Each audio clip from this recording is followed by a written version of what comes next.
15 जनवरी को मकर संक्रांति और हिंदू धर्म में लोग मकर संक्रांति को बड़ी धूमधाम से मनाते हैं। इसका क्या महत्व है, इसी को जानने के लिए पहुंचे आज मंदिर के पुजारी हमारे साथ है। पंडित जी, लगातार लोग मकर संक्रांति का त्यौहार मनाते हैं, क्या उद्देश्य है इसका? राधे राधे। देखो, संक्रांति साल में 12 आती हैं, जिसमें मकर की संक्रांति जब धनुराशि में सूर्य जब आता है तो और मकर में प्रवेश करता है।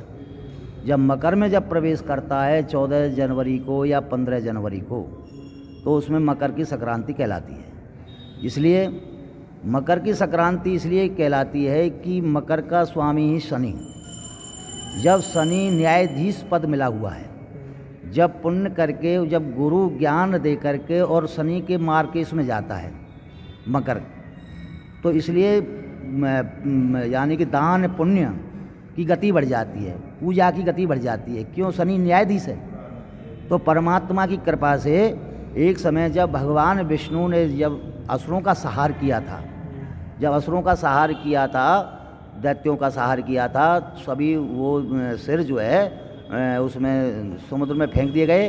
और समुद्र जब फेंक दिए गए थे तब देवताओं ने फूस बरसाया था और देवता अर्चना करने लगे, पूजा पाठ करने लगे।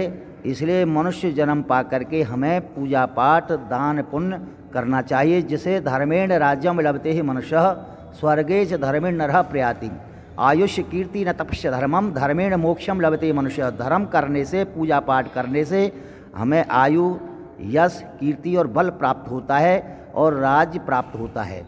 इसलिए पूजा पाठ करना अनिवार्य है। मकर की संक्रांति में दान पुण्य करना भी अनिवार्य होता है मकर की संक्रांति में। इसलिए रही बात 14 जनवरी की, लोकाचार में कभी गति, सूर्य की गति अनुसार धीमी चलने के कारण 15 तारीख को भी हम संक्रांति मना सकते हैं। इसलिए अब की बार जो 15 तारीख को संक्रांति जो रात्रि को 2:44 पर रात्रि को मकर में प्रवेश कर रही है, धन से निकल करके और मकर में प्रवेश कर रही है। इसलिए मकर संक्रांति 15 जनवरी को उदय तिथि में मनाई जाएगी। लगातार लोग दान भी करते, पुण्य भी करते हैं, शुभ माना जाता है।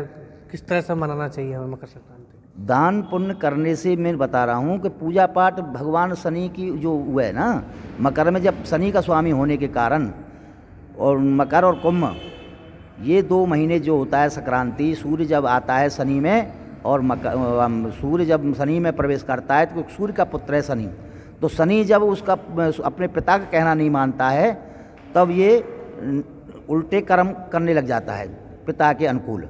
जब पिता के अनुकूल जब करता है तो जब पूजा पाठ जब मनुष्य करेगा, सूर्य भगवान को जल देगा और परमात्मा को याद करेगा, हनुमान जी को याद करेगा, राम जी को याद करेगा, माँ शक्ति दुर्गा को याद करेगा, आदि श्री श्याम देवा आदि अन्य देवताओं को याद करता है, चिंतन करता है, मनन करता है, तो सूर्य वहाँ पर दब जाता है।